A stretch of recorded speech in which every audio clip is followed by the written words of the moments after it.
Amados irmãos e irmãs, as duas leituras falam para nós hoje sobre a fé. Sem fé é impossível agradar a Deus. E nós estamos aqui por pura fé. Vocês vieram de longe com fé ou de perto com fé. Estamos aqui porque cremos no Senhor. Como é que apareceu a fé na primeira leitura? Apareceu assim: a igreja estava sendo muito perseguida. Isso nunca vai acabar. Sempre teremos perseguidores. Mesmo hoje, nos meios de comunicação, se manifestaram perseguidores da CNBB, e assim vai ser até o fim, porque Jesus, ele foi perseguido também. Há pessoas que agora se acham mais importantes do que a CNBB, do que o Papa, enfim, do que a tradição da igreja. Mas o que aconteceu diante dessa perseguição do início da igreja? Já tinham assassinado Estevão, foi falado o nome dele aqui na primeira leitura, e Saulo, que está perseguindo os cristãos e colocando-os, como diz ali, na cadeia, flagelando, perseguindo a igreja, mas esse vai se converter. Oxalá também os perseguidores de hoje possam seguir esse caminho de Paulo, se converter, porque quem combate a igreja, ela é sim frágil, temos nossos pecados, precisamos ser mais santos. Mas o mistério da igreja é Jesus. O próprio Jesus perguntou a Saulo: por que você me persegue? E Saulo estava perseguindo a igreja de Jesus. Mas essas pessoas esquecem destas verdades, e nós somos então convidados sempre a perdoar nossos inimigos, como nos ensinou nosso Senhor Jesus Cristo. E esta fé aconteceu então que mesmo nesse clima de perseguição, o povo, os apóstolos, o diácono Filipe, evangelizavam. Não se aborreceram, não desanimaram por causa da perseguição. Você sabe que essa perseguição às vezes é dentro de casa? É um filho que critica a nossa religiosidade, e vamos à missa, eles nos criticam, fazemos o bem, criticam, ou é o marido, ou é a mulher, ou é alguém. Isso já acontece dentro das nossas casas, depois também nas nossas comunidades. E então, não desanimar, vamos continuar evangelizando, mesmo criticados, mas aprendendo com nossos erros, sempre melhorando, mas não desanimar por causa das críticas, dessas perseguições, dessas oposições que se fazem pessoalmente a nós ou a toda a igreja de Jesus. Então termina a primeira leitura dizendo assim: Filipe e os discípulos estavam evangelizando mesmo nesse clima tão pesado, porque tinham fé. E Deus abençoou a fé, que até endemoniados e pessoas assim com doenças muito graves ficaram curadas pelas preces do diácono Filipe. E era grande alegria do povo. Então são essas duas coisas que vão acontecendo. Há um clima de perseguição, mas é possível continuar olhando para frente, amando a igreja, desejando que ela seja mais santa a partir da nossa própria santificação, e os milagres vão acontecendo. E mesmo no clima tão difícil, não faltou a alegria dos que são fiéis a nosso Senhor Jesus Cristo, e a alegria exatamente vem da sua fé, que não desanimam por causa de críticas ou dificuldades. E assim chegamos, irmãos queridos, irmãs queridas, no Evangelho. Onde que aparece a fé aqui? Quem crê em mim, virá a mim. Eu sou o pão da vida. Quem crê em mim não terá mais fome, não terá mais sede, não no sentido físico, mas no sentido da vida, de esperança, de coragem, de ânimo. essas sedes vão sendo saciadas por Jesus Cristo, pão da vida. E claro que esse pão da vida também é a Eucaristia, além da palavra, mas é importante que nós saibamos que em cada Eucaristia nós já estamos ressuscitando. Em cada missa nós vamos sair hoje daqui um pouquinho melhores. Isso é a força então de Jesus Cristo, porque o encontramos na Eucaristia, mas sempre, claro, com a luz da fé. Portanto, hoje vamos comungar com a fé redobrada, com uma fé cada vez mais profunda, não por costume, não por tradição, não por obrigação. Isso é bonito, mas é muito pouco. Vamos comungar com muita fé e essas maravilhas de Deus vão acontecendo em nossas vidas.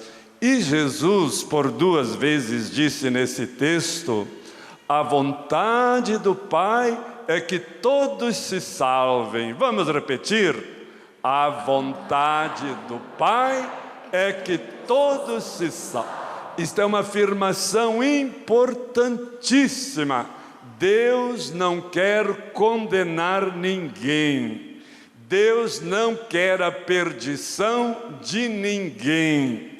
Deus quer a salvação de todos. Isso se chama vontade universal da salvação. Deus quer salvar a todos. Mas então quem é que se perde? Se perde quem usa mal a sua liberdade. Quem não recebe a graça da salvação, o amor de Deus, ou não tem fé, então não é Deus que condena. Somos nós que rejeitamos esta vontade de Deus de nos salvar. E Ele fez de tudo para nos salvar. Mandou patriarcas, profetas, apóstolos, santos, o seu Filho Jesus. Deus faz de tudo pela nossa salvação. Mas é preciso acreditar e colaborar então com essa salvação. Porque se Deus diz assim, eu quero a tua salvação, vem cá minha filha, e você vira as costas para mim. Deus te ofereceu a salvação e ela não quer. Então isso é que é o mistério.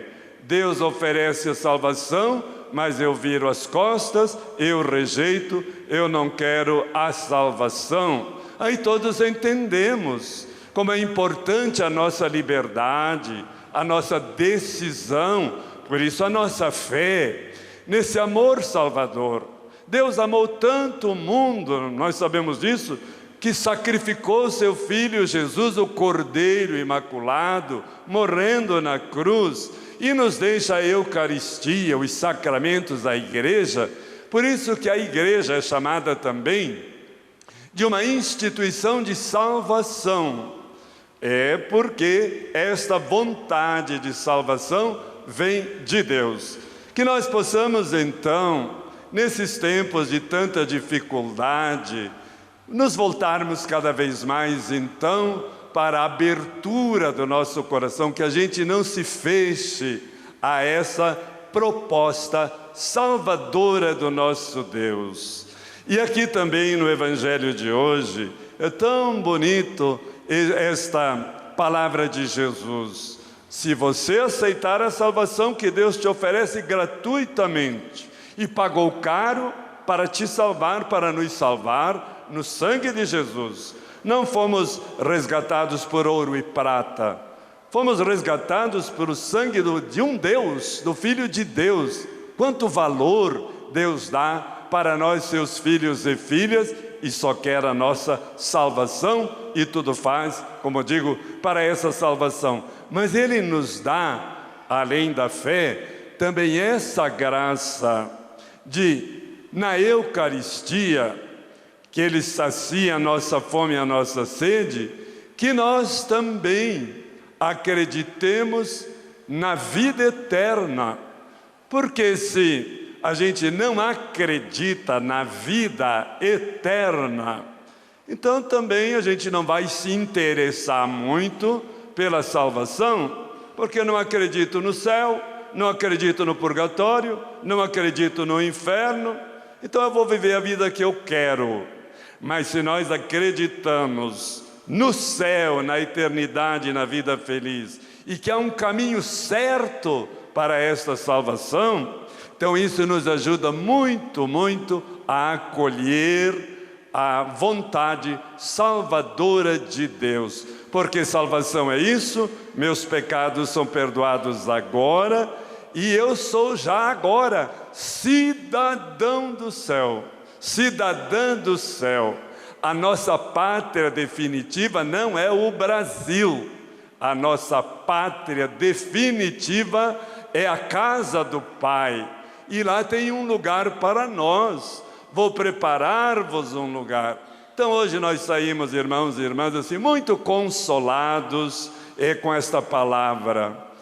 Deus só pensa no meu bem, quer me ver na eternidade, quer me salvar, depende de mim aceitar e, claro, me esforçar nesse caminho da salvação, que não é assim tão fácil, não é? Lembra que Jesus diz, há dois caminhos, um caminho da facilidade e um caminho da cruz. E nós vamos seguindo esse caminho da cruz, porque assim nos ensinou Jesus, e vamos então sendo esses candidatos para a glória. Por isso, toda quarta-feira a gente lembra também de São José, e São José é padroeiro da boa morte. E a boa morte significa também isso. Se Deus quer nos salvar e faz tudo para salvar, até na hora da morte, Ele nos dá a graça da salvação. Por isso a gente reza na Ave Maria, agora e na hora da nossa morte. Ó Maria, esteja lá comigo, toma minhas mãos, leva-me para o céu. E São José, padroeiro da boa morte. E os santos dizem assim, se alguém tem a tentação de se suicidar, e no Brasil são 32 pessoas que se suicidam por dia, e principalmente, infelizmente, no meio da juventude, os santos dizem assim, o suicida se joga de uma ponte, pois entre a ponte e o rio lá embaixo, ele ainda, nesse trajeto, que é de 1 minuto, que é de 1 segundo, seja lá como for, ainda tem a graça de se arrepender na hora que está se jogando na água. Eis a vontade salvadora de nosso Deus. Amém? Assim seja. Amém. Assim